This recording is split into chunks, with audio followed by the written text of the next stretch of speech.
Hey guys, welcome to this week's AECVC, where I'm sharing a view behind the scenes, like my dog here, from the road, and how I prepared my mind last week.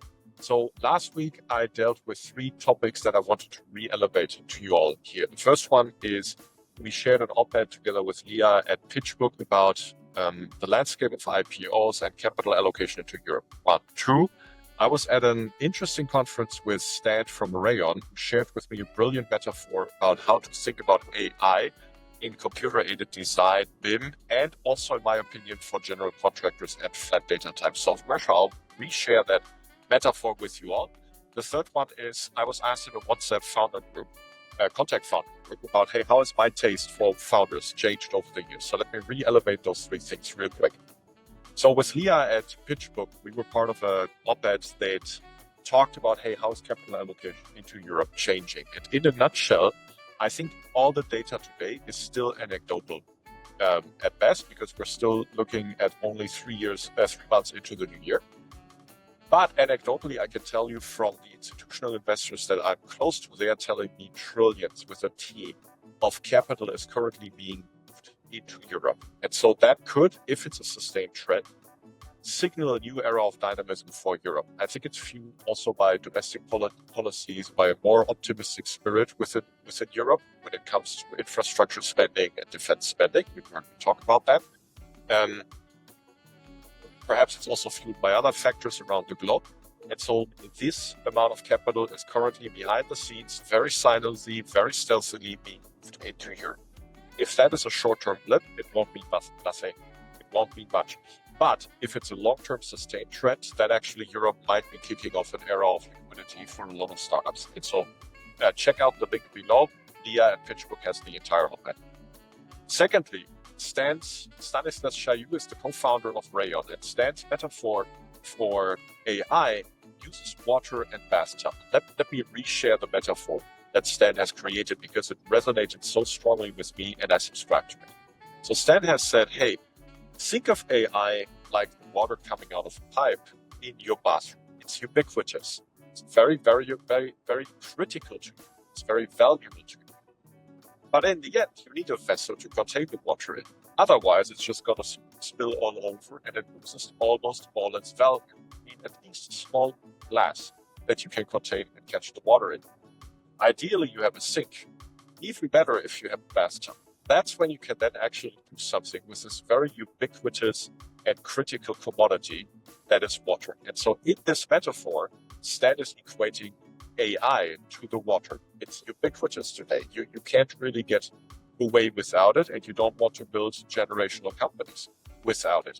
But you need vessels to contain it in order to manipulate and do something with it.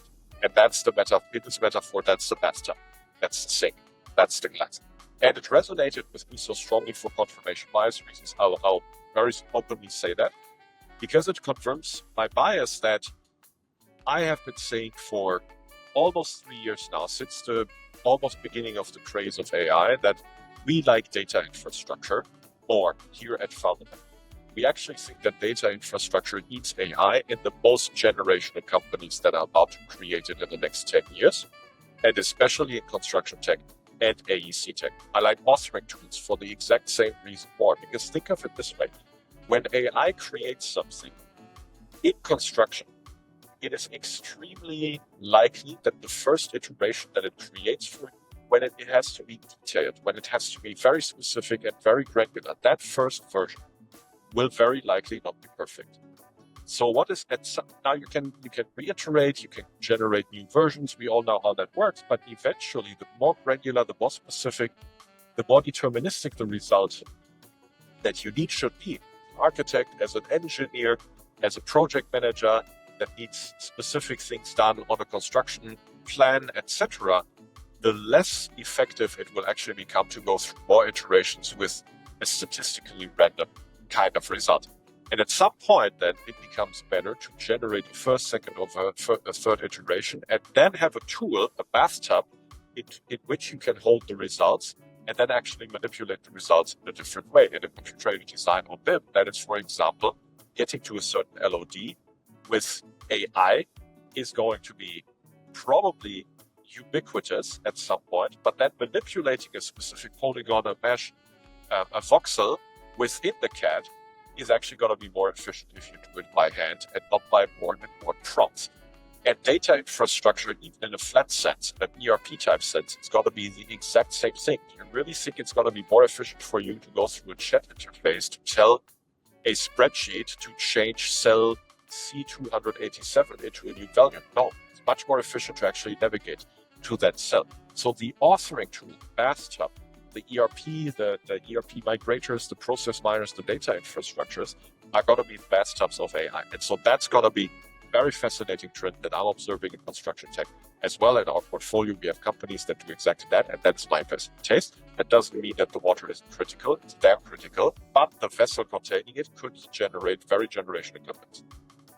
Which leads me to the third topic, the WhatsApp group with contact founders I was part of. They asked me, hey, how's your taste changed over the years? It has changed a lot, but I elevated on LinkedIn, you can see post below, three of the ingredients that have changed for me.